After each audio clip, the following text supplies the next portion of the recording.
Pag nalaman mo yung hindi maganda, pag nalaman mo yung pangit na ugali ng tao, tatlo na pwede mong gawin. Tiisin mo, iwasan mo, o kaya naman ituwid mo.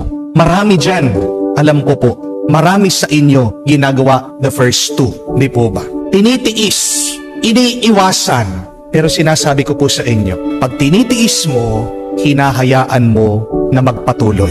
Di po ba? Pag iniiwasan mo, anong sinasabi mo? Hinahayaan mo, sinasabi mo na tama lang. Kahit na iniiwasan mo, dala-dala mo pa rin yan sa isip mo at sa puso mo. Apektado ka pa rin. Di po ba?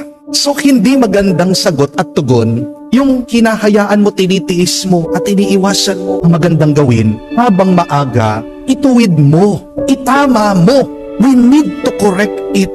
And if it is bad, we need to cut it off in our life. Pag hinayaan mo, lalong lalakas yan, lalong darami yan, at mas mahirap nang alisin sa buhay mo.